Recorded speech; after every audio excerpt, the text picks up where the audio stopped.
Hello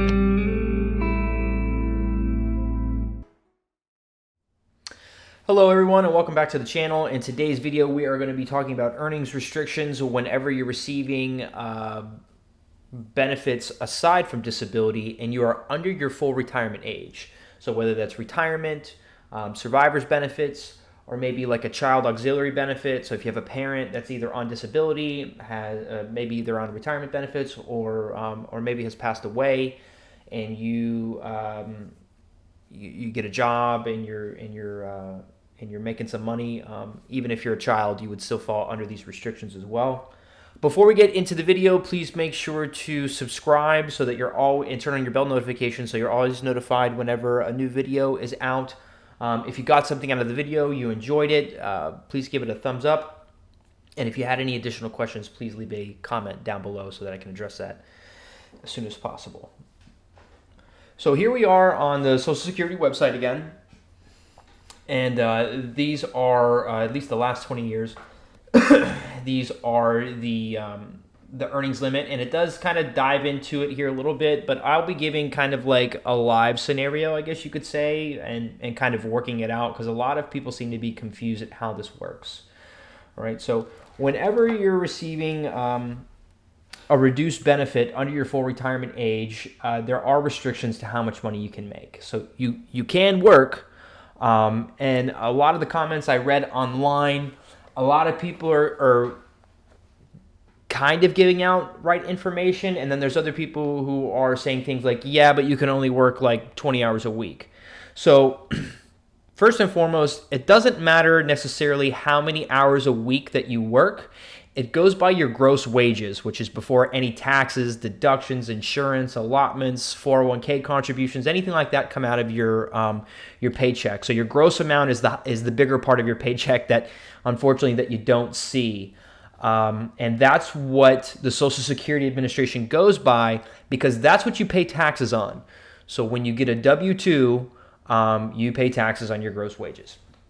All right, so you can see for today's example, we're going to be going off of 2022, particularly, again, when you're under your full retirement age. This amount over here, the $51,000, that would be the year of your full retirement age, which is going to be a separate video because the formula on how things are done is different than before that period of time, okay?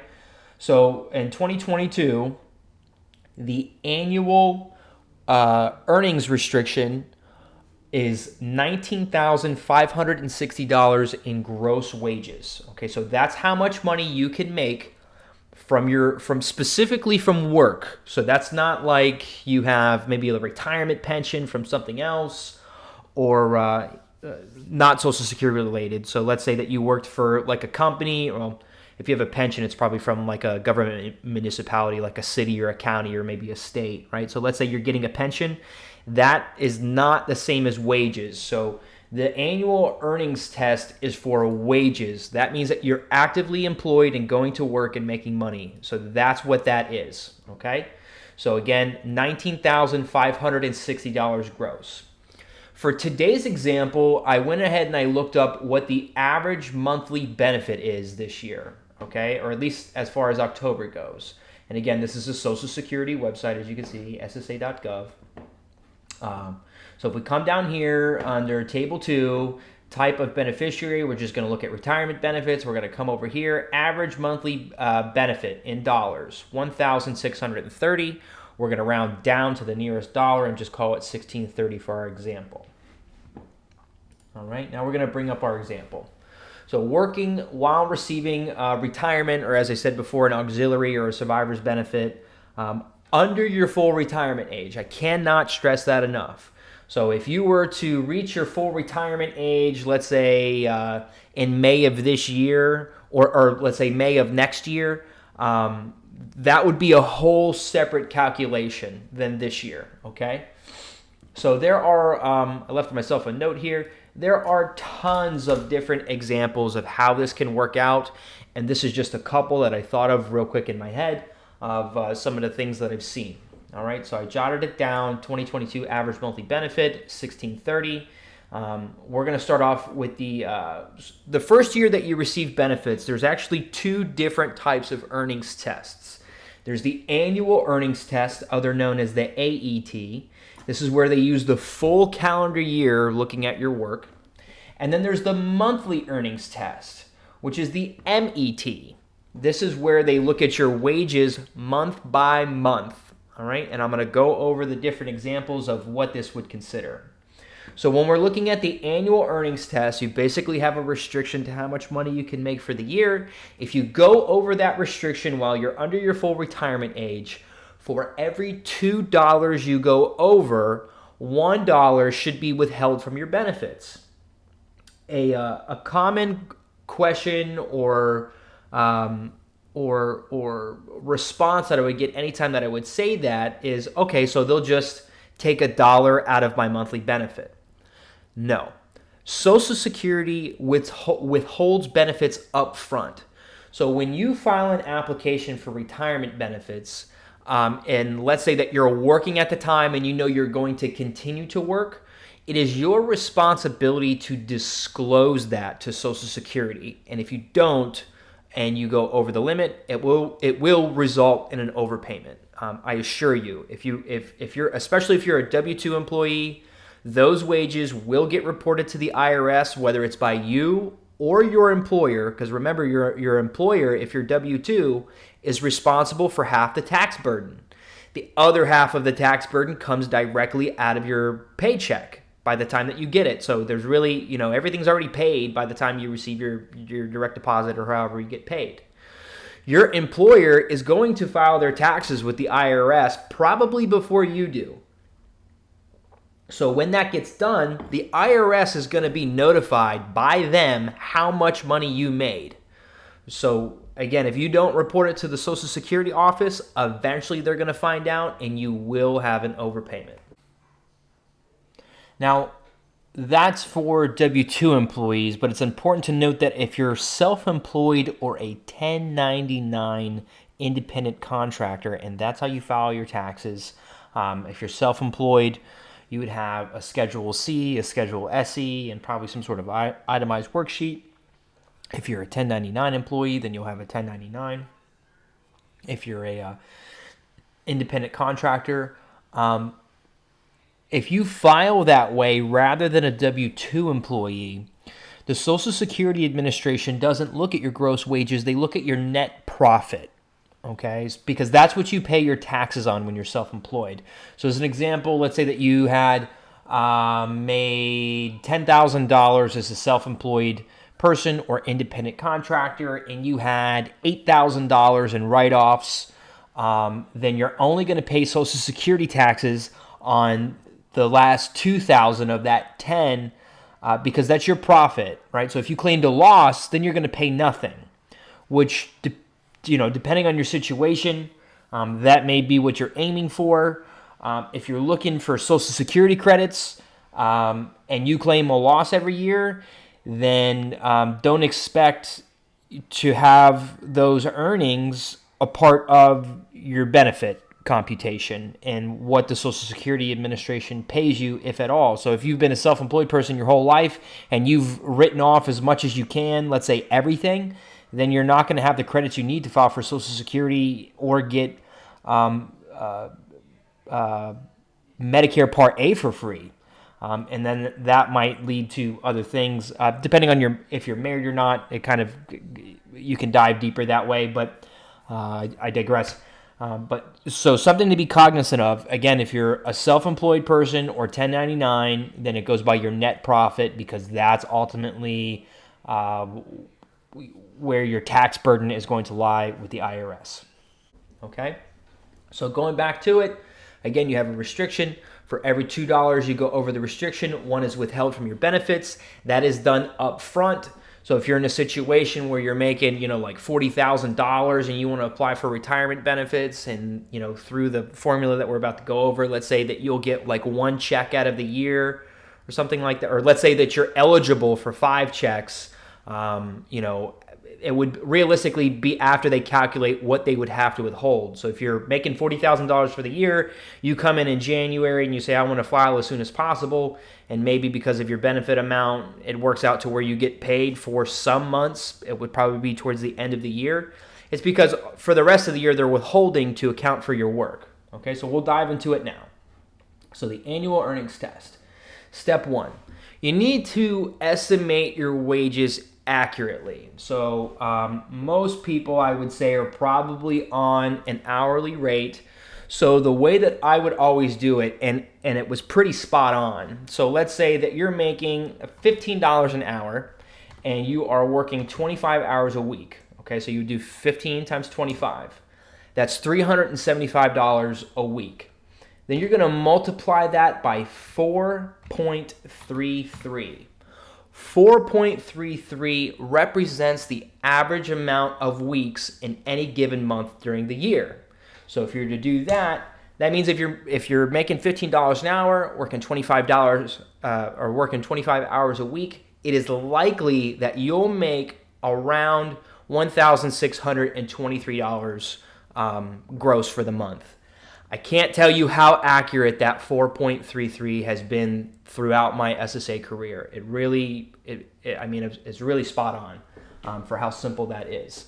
If you were to multiply that by 12 for 12 months of the year, that means that you're making $19,485. You would be under the limit. There would be no restriction or you would be under the restricted amount, which means that if you filed for benefits in January, let's say that you turned 62 on January 1st of 2022, you had a job making $15 an hour, working 25 hours a week, you will be under the restricted amount. You'll continue to work as is, and you'll get paid your Social Security benefit. So if you were to do that, so let's write down the 19,485. So let's say that you were making that 1623, or I'm sorry, the 1630 over 12 months, right? So this is, I don't want to say financial planning as much as simple math, right? So if your average monthly benefit is 1630 over the course of the year, that's 19,560 that you're making. Total coincidence that that's the average payment, and also the we'll get into that in a second, the monthly earnings test, but so you'll make $19,560 from your wages plus the $19,485 from your job without any kind of negative impact. So that means that you're pulling in just under $40,000 a year between Social Security and a part-time job, which really, if you're towards the end of your career, in your retirement stage of life, that's a pretty good situation to be in. If let's say that your mortgage is paid off, right? Your mortgage is probably anyone's biggest debt that they have throughout their life. If you're fortunate enough not to have a mortgage and you plan accordingly, that's fantastic. If you did have a mortgage, hopefully you got in with a good rate there during the pandemic when you could refinance and get just a killer rate. We'll probably never see that again in our lifetime. Okay, so again, estimating your wages accurately. So assume that your gross monthly payment is the national average of $1,630. Again, that's a coincidence, but what we're going to see here in a minute. And assume that you're earning $30,000 a year gross before your deductions from work. So you can see the formula here. I'll do it on the calculator as well. So again, you're estimating when you file your retirement claim. We're pretending it's January and you turn 62 January 1st of 2022. That means that January is your earliest month of eligibility for retirement benefits, and you say, yeah, I'm going to earn, approximately, $30,000 for the year. Okay, you're earning $30,000. We subtract the restriction of how much you can make before it impacts your benefits. So that leaves a difference of $10,440. Now we need to figure out the withholding amount. So how many checks is the Social Security Administration going to withhold from me to account for my work before I actually start to get paid? So we take this 1044, which is the difference. But remember, Social Security, for every $2 you go over, they only count one. So they're only counting half of this. So we take the $10,440, we divide it by 2, which is 2 for 1, okay? That means that they would have to withhold $5,220 in benefits before you can be paid. And there's no partial payments with Social Security. There's no, we'll cut your check in half. It's all or nothing with them, okay? So then to figure out what's next, again, calculate how many months you'll go without a payment if they withhold $5,220 from you.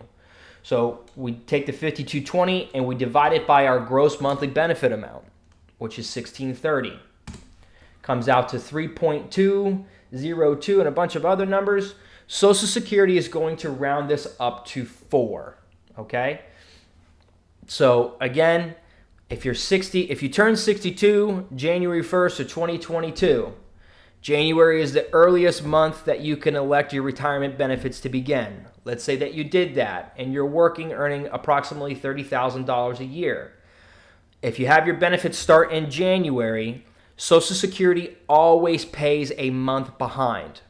The reason for that is because you have to meet all of the criteria for the entire calendar month from the first of the month to the last day of the month to be eligible to be paid.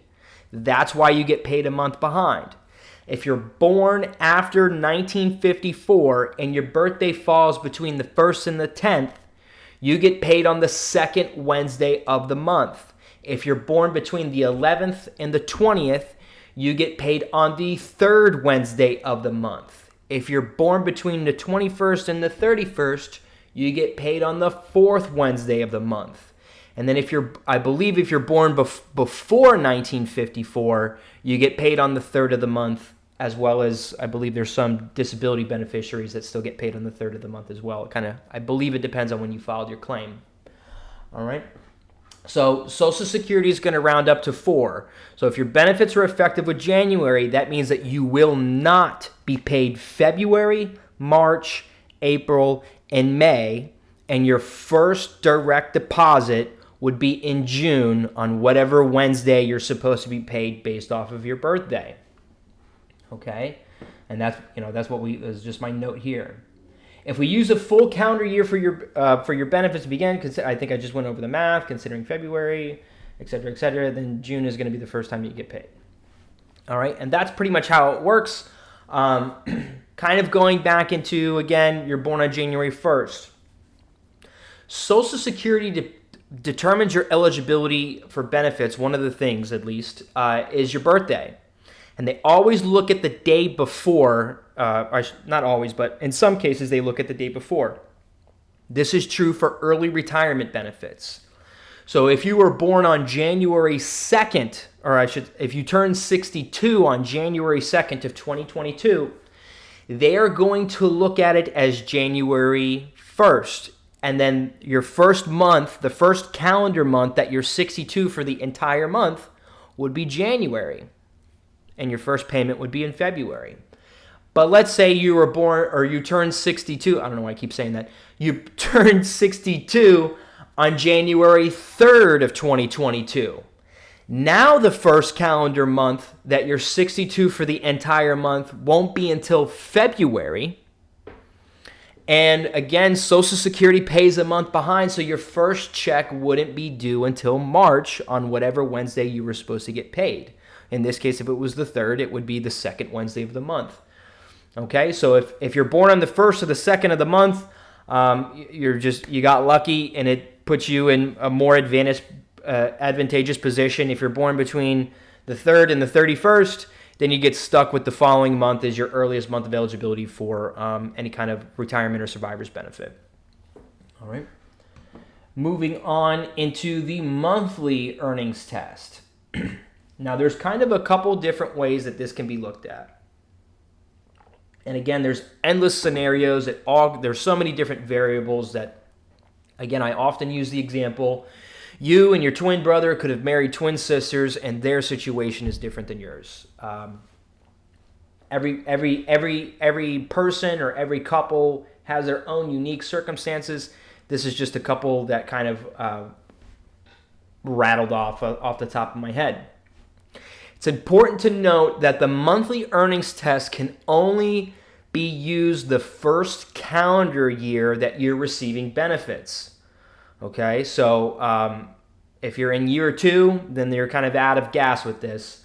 And there's often times where, or at least when you first file, no matter what, if work is involved, the Social Security Administration should be comparing these two different earnings tests, because sometimes, especially if you have more significant earnings and you're kind of right on that cusp, sometimes one way will be more advantageous than the other. So where the annual earnings tests are looking at your wages from, it doesn't matter when your benefits start. They're looking at January 1 through December 31st. How much money did you make? If you went over the restriction, it's 2 for 1. So you might have a situation like this one where maybe you have 4 or 5 months where you're not getting paid. But for the monthly earnings test, if they did it that way, sometimes it's better, sometimes it's worse, because maybe you only have 1 month where you're going to be, where you're not supposed to be paid. And then because you're below the limit for the rest of the time, you will get paid. So rather than having 4 checks withheld, maybe you only get 1, or vice versa. Maybe you're in a situation where you're over month to month, and maybe it's 6 months that you're over, by, $1. And then moving, if we look at the annual earnings test, maybe you only have 2 checks that get withheld. So kind of, again, everybody's situation is unique. This is only a couple examples of how it can kind of work out.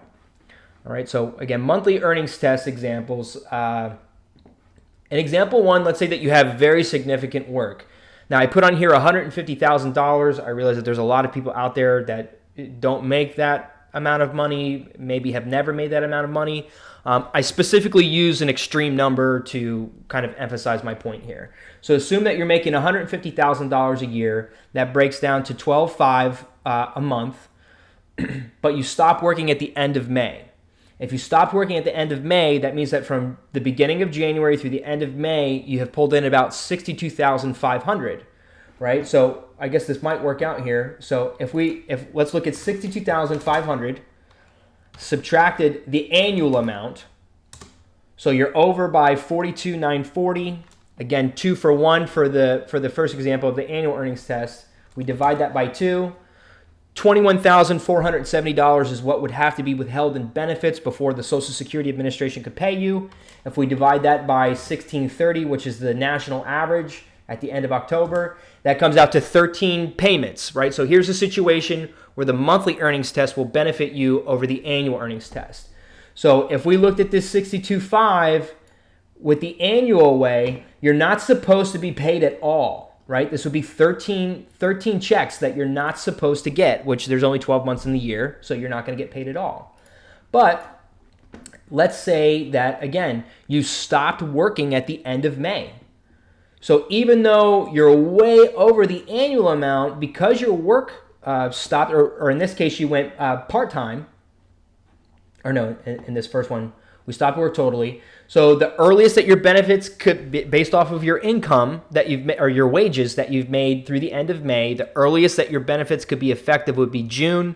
Social Security pays a month behind, so July would be your first payment. In example 2, let's say that you made that same amount of money. You were making $150,000 a year, but at the end of May, instead of stopping work, you went part-time. Maybe you found another job, whatever the case may be, and you're making $15 an hour at 25 hours a week times our monthly average of weeks. So you're making $16.23. The limit is $16.30. The monthly limit is $16.30. So that means that you could make that $62,000 from January through the end of May. You could find something part-time where you still have some income. Maybe you just want to stay busy. Maybe it's a hobby. You work at the Y, whatever it might be, and you're still pulling in some income. You're still staying active and busy, which I highly recommend for anybody that's going into retirement. You still want to you want to keep your body and your mind busy, busy, busy, always. That's what people are meant to do, is stay busy. Okay? So this is a situation where you've made all this money at the beginning of the year. Then you filed for your benefits. It would still be the same situation. The earliest that you could file would be June, payable in July. And as long as from June 1 through the rest of the calendar year, remember, for only that first year that you get to do this monthly test, as long as you're under the 1630 in 2022, you're good to go. You are due a payment. Now, with that being said, it's also important to note that on occasion, there's some people who get confused and they think that they can utilize the annual earnings test like up to midway through the year and then hop on the monthly earnings test. It is one or the other. You don't get to elect both. There's no situation where they're going to use both and say, for the first 6 months of the year, we use the annual earnings limit of 560, and then for the rest of the year, we're going to switch to the monthly earnings test. It is one or the other. So if you utilize the monthly earnings test, that's because you went over the annual earnings limit, and it results in less withholding for you and a better situation where you receive more payments from them versus the annual where maybe you have one or two checks that are withheld. All right, so again, you can only use one or the other in this. You cannot use both. Once Social Security gets your taxes for 2022, they're going to see the different employers that you worked for. So let's say, as an example, it was two different employers. You made the 62.5 from, let's say you were working at Bank of America or something like that, right? So you're going to do 62.5, and then you're earning, I think we said it was somewhere around 16.23 from June to December. That's 6 months, so that's another 97.38 plus the 62.5. IRS is going to report to Social Security that you made $72,238 in 2022, and you might get a letter in the mail saying, hey, we need some more information about your work to make sure that you are under the monthly limit. For the monthly limit, if you go 1 penny over the restriction, there is no 2-for-1 like it is for the annual earnings test, okay? So the annual earnings test, it's 2-for-1 until basically you've earned so much money that they can't pay you at all. For the monthly earnings test, if you earn 1 penny over the restriction, then you're not due that month's check at all, period. So if let's say you made $1,630 and 1 penny, and we're going off the national average, which is just a coincidence that it's also 1630, and you were paid 1630, you now owe that entire check back. Or let's, for giggles, for better understanding, let's say that your monthly benefit was $1,800, and with your part-time job, you made $1,630 and 1 penny. You would have to pay back that $1,800 in full, right? So just keep that in mind. It's if you're utilizing the monthly earnings test and you go 1 penny over, and I hate to beat that dead horse, but it's so important. If you go 1 penny over, you owe all of it back for however many months that you went over. Another thing to consider before we wrap up the video is if you work in something like retail, and whether you're utilizing the annual earnings test or the monthly earnings test, when you work retail or maybe a commission-based job or a job that has, performance-based bonuses, whatever the case may be, when you file your claim with Social Security and maybe you're still working and you're going to reduce, or you've already filed and are receiving benefits and you're thinking about taking a new job, you want to take into account these bonuses or any sort of special pay that you might get. So as an example, I used to work at Publix as a stock clerk. At Publix, you have performance-based bonuses, you have quarterly bonuses, you have yearly bonuses.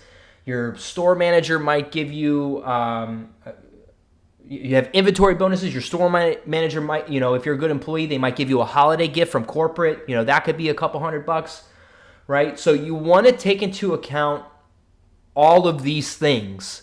Because if you're just based off your hourly work, if you're right on the brink, again, we're doing $15 an hour, which is, I think you can make $15 an hour at McDonald's right now, starting.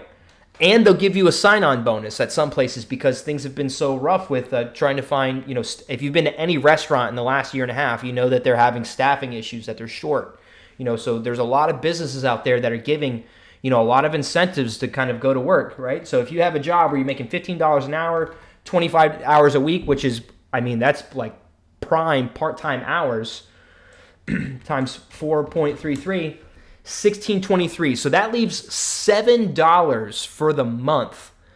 That's cutting it close. I personally would not recommend cutting it that close. I would leave yourself maybe like $100 to $150 leeway, or a gap between the restriction to cover things like this, especially like a performance-based bonus or something like that, where a bonus that you might not see coming, right? Especially like around the holiday season, like Christmas. A lot of employers, will give something out to keep their employees happy, keep the morale up, keep going, because nobody wants to work during the, like Christmas week.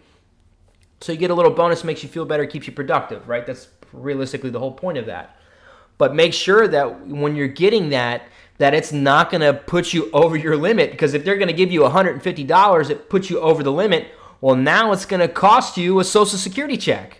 So the $150 that they gave you might cost you that, $1,600 or $1,800. If you're utilizing the monthly earnings test, it's going to cost you that whole check, and it's not going to really be worth it for you. It's going to do, more harm than good.